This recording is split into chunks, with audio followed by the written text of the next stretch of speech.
Novo marco regulatório das organizações da sociedade civil que exige transparência nas parcerias públicas e facilita a participação social está em foco hoje no nosso programa. Para seguir com esse debate, estão aqui comigo Constantin Gerber, advogado e pesquisador da PUC-São Paulo, Fernando Rossetti, cientista social, e Juliana Andrade, advogada.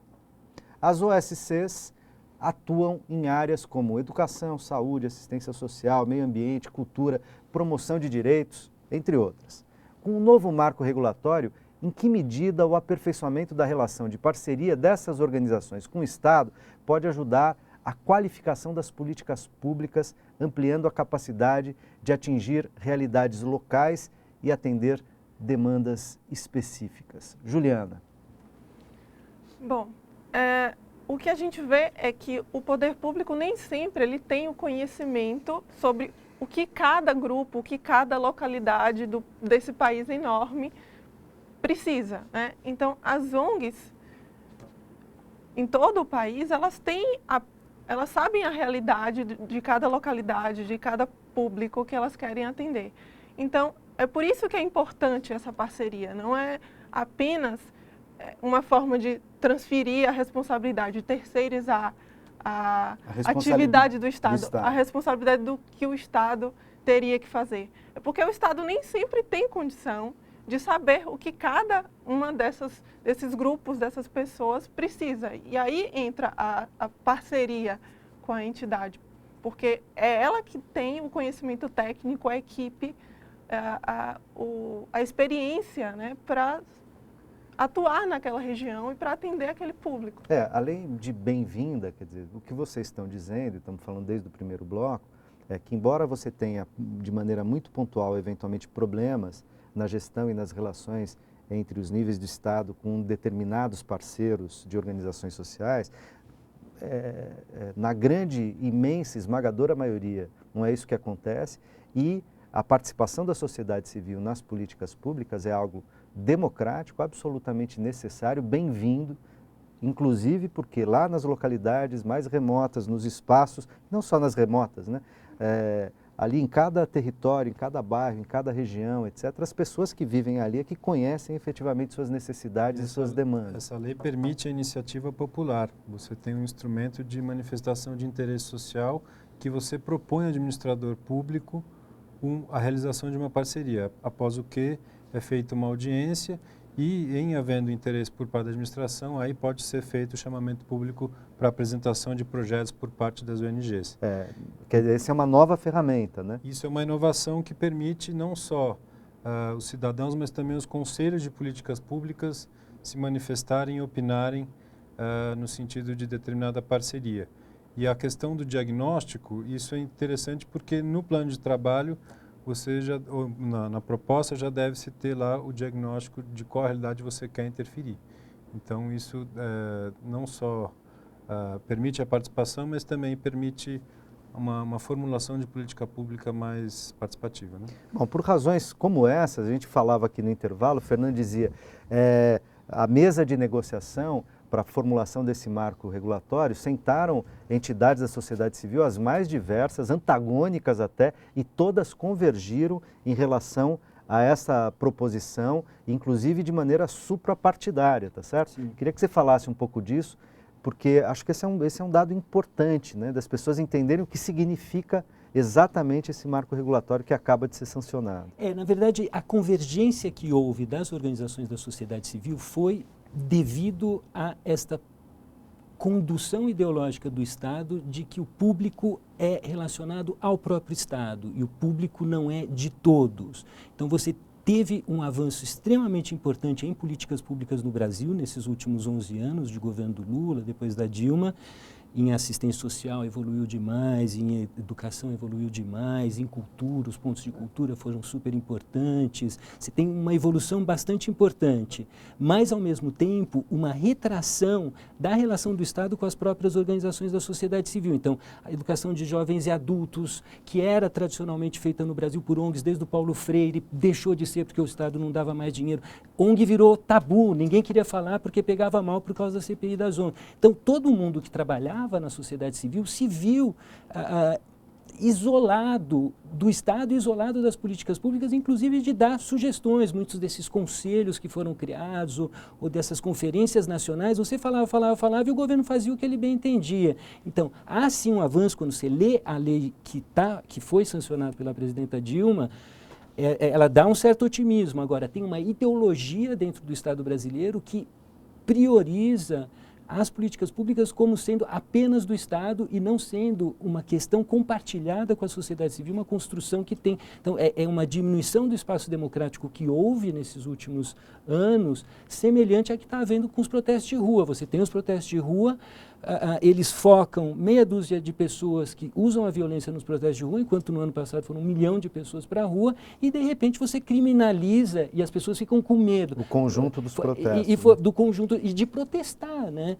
Com as ONGs aconteceu um processo semelhante. Agora, o marco regulatório, de certa maneira, quando você diz houve convergência, ele melhora esse cenário, pelo menos do ponto de vista do marco regulatório, né? Do ponto de vista normativo. Exatamente. E, ao mesmo tempo, ele faz uma convergência, vira uma agenda suprapartidária, é aprovado com uma certa tranquilidade, depois de bastante debate, mas o mesmo não aconteceu, pegando o carona na tua fala, com o Plano Nacional de Participação Social. Por que não?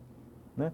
Porque o Plano Nacional foi uma agenda que veio do governo, é por isso que ele encontrou essa dificuldade, porque, de certa maneira, ele atacaria também questões que você acabou de comentar, tá certo? O que você pensa sobre isso? O que eu percebo é o campo público brasileiro hoje, vamos dizer, o que foi os protestos de rua no ano passado? Foi uma crise de representação, né? Então, quando você ia a garotada na rua, que era super bonito, mas eles não se sentiam representados pelos governos, pelos sindicatos, pelas grandes ONGs, até o Greenpeace não saiu com a marca na rua, porque as pessoas não queriam ser representadas, elas não se sentiam representadas por essas instituições, elas queriam participar. Esse desejo de participação, muito inserido nessa nova realidade de redes sociais, coisas assim, não está sendo atendido, e o governo, com uma visão de Estado, de empresa, de ONGs do século XX, não está sendo capaz de lidar com essas demandas. No novo marco regulatório, como a gente falou, ele abrange um número pequeno de organizações. Se você quisesse, e por isso o nome é um pouco pomposo demais para se falar de um marco regulatório. Esse marco regulatório atinge a relação entre o Estado e organizações da sociedade civil, que, como a Juliana falou, são 10 mil no universo de 300 mil. As outras 290 mil que não trabalham com dinheiro público continuam na chuva. E sem incentivos fiscais importantes, com modelos de prestação de contas de imposto de renda muito fáceis. Precisaria de um simples para as ONGs, para elas poderem prestar contas. Você precisa, uma ONG que só tem voluntário trabalhando, precisa contratar um advogado para ajudar ela a fazer o imposto de renda, porque é tão complexo. Por que uma ONG que nem tem funcionário precisa ter um formulário de imposto de renda tão complexo? Então, essa é a questão. Avança-se, sim, na gestão do próprio Estado e dos recursos públicos que vão para organizações da sociedade civil, mas ainda tem um longo terreno para ir em termos democráticos. Constantin falava também, aqui a gente continua a conversa durante o intervalo do programa, e o Constantin falava, olha, é importante demarcar assim, a legislação que regia os contratos entre o Estado e esse tipo de organização era uma legislação de 1967, né? Quer dizer, uma legislação do período da ditadura militar. E o que muda daquela para esse novo marco, Constantin? Os convênios previstos no Decreto-Lei 200 de 1967 tinham por critério a eficiência, ou seja, a economicidade. Em havendo esses dois critérios, você poderia descentralizar e repassar dinheiro público, por meio do convênio. A inovação dessa nova lei está no fomento e na participação, que não é só o critério de eficiência e de economicidade, continua. Agora, você tem essa possibilidade de fomento e participação, que são inovações. Agora, o Brasil não tem uma nova lei da organização da administração pública. Isso é um debate que permanece em aberto. É o debate da reforma de Estado. Essa lei prevê, por exemplo, a qualificação, treinamento, né, a capacitação, melhor dizendo, a capacitação dos gestores não é prever uma série de instrumentos. Agora, não dá para ler essa lei isolada de outras questões, como da própria reforma do Estado, para que você premie, você avalie também o gestor que está perseguindo as metas. O que você está dizendo é o seguinte, né? Esse é um lado da equação. Tem um outro lado, maior do que esse, inclusive, claro, que diz respeito a questões estruturais do Estado brasileiro e que elas precisam, clamam por reformas importantes, né? A mesma questão com a lei anticorrupção. Você tem uma lei, agora a questão é como implementar essa lei. Quais vão ser os servidores públicos que vão aplicar essa lei? É preciso capacitação, é preciso então pensar numa lei geral do controle interno. Existem questões ainda, quer dizer, do meu modo de ver, que exige um caminho a percorrer, porque essa lei é uma lei das parcerias sociais, mas ela não pode ser chamada de um marco regulatório do terceiro setor, porque, como bem pontuou, tem questões maiores, né? Mais complexas. Tributárias, Juliana, como é que você vê isso? Então, como o Fernando falou, a questão tributária é um entrave, assim, de nada, não é que de nada adiante, mas assim, essa lei que vem sendo chamada de marco regulatório, mas que é apenas uma de várias que precisam ser feitas, ela resolve apenas a questão de 10 mil ONGs que recebem recurso público federal, né? Então, mas, de certa maneira, ela abre a possibilidade de outras sim, poderem participar desse tipo de claro, serviço junto aos poderes públicos. Claro, né? mas é preciso regulamentação, preciso um decreto para regulamentar melhor essa lei, é preciso uma reforma na questão tributária das ONGs. Então, são várias nuances que só essa lei não vai resolver. Então, o marco em si, ela não é só essa lei, porque ela não resolve a questão, né?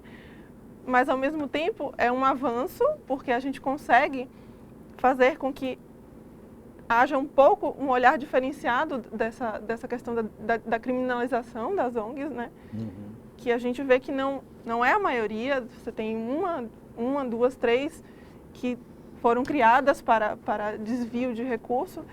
Então, olhar... Aliás, como em qualquer setor, né? A gente está falando de ONG, então, né? Você tem comerciante num imenso universo de comerciantes, tem alguns que cometem ilícitos. Você tem empresários, tem um enorme que cometem ilícitos. Tem ONGs também que cometem ilícitos. Você tem governos, muitos governos, mais de 5.500 municípios, 27 estados, governo federal, etc. Você tem um conjunto imenso de processos, contratos, fornecedores, etc. Você tem ilícitos ali cometidos pelo agente público, pelo funcionário público, né? É uma questão cultural, mas social. Não dá para generalizar. Né? A corrupção é uma questão cultural, social no mundo inteiro, né? Em todos os âmbitos. A Lei 8.666, que é a Lei de Licitações, ela surgiu para tentar acabar um pouco com a corrupção das obras, empreiteiras, construtoras. Então, assim, não dá para a gente criminalizar apenas, né, as ONGs. A gente sabe que o problema é generalizado, que tem em qualquer área, em qualquer estado, em qualquer município. Então, é importante, mas é apenas a pontinha do iceberg que ainda precisa ser destruído, né? E você nos trouxe aí a... Então, essa é uma cartilha que está disponível na internet. Ela foi construída para facilitar o entendimento de como era e de como vai ser, né? Já que agora já foi sancionada a lei. Então, ela mostra as diferenças em como eram as parcerias antes e como elas passarão a ser agora, os principais pontos relevantes, o que é que faz tanta diferença, por que é que faz tanta diferença. Ela está disponível na internet? Na internet. Você sabe em qual endereço? Plataforma osc.org.br. Ela está lá disponível, então, para quem quiser entender melhor as diferenças, as principais diferenças da importância desse marco regulatório, recomendo que dê uma lida na cartilha. Obrigado. Fernando, nessa história toda, e aí nós vamos começar essa conversa nesse bloco, que provavelmente vamos vazar um pouquinho para adiante, mas nessa conversa toda a gente está vendo o seguinte, quer dizer, as relações do Estado com a sociedade civil, elas passam por questões que são desde questões conceituais, né? Conceituais no sentido de princípios, né? Valor, diretrizes dessa relação, porque você estava dizendo, o Estado brasileiro atualmente toma como público aquilo que é estatal, que é o Estado que produz, e não como público aquilo que a sociedade também produz. Esse é um modo de pensar a política pública. Né? E aí, se pensar a política pública incorporando o contraditório, incorporando o público pensado de maneira mais ampla, coloca outros desafios. Não é? Eu queria perguntar o seguinte, quer dizer, dentro desta perspectiva, o que além das reformas já apontadas pelo Constantin, que outros desafios estão colocados para a gente em termos de qualificar essa relação da sociedade com o Estado? Essa é uma boa pergunta, porque, no fundo, uma parte da responsabilidade por essa criminalização das organizações da sociedade civil é das próprias organizações da sociedade civil. Elas são, em geral, pouco transparentes, muitas vezes, sabe, o dono da ONG, você ouve isso com frequência, de fato, muitas organizações têm um líder carismático que monta, não tem um conselho, não tem uma base, né? Então, as organizações precisam, e isso elas podem se autorregular, serem muito mais transparentes, terem melhor gestão, terem um site que coloca o seu conselho, ter o conselho de fato... Ou seja, serem elas também mais públicas, não é? Serem elas melhor geridas como a gente quer que o Estado seja. Hoje, o Estado brasileiro, com a lei da transparência, você tem lá o salário de todo mundo. Que ONG está colocando o salário dos seus gestores ali? A gente vai continuar com esse debate daqui a pouquinho, depois do intervalo.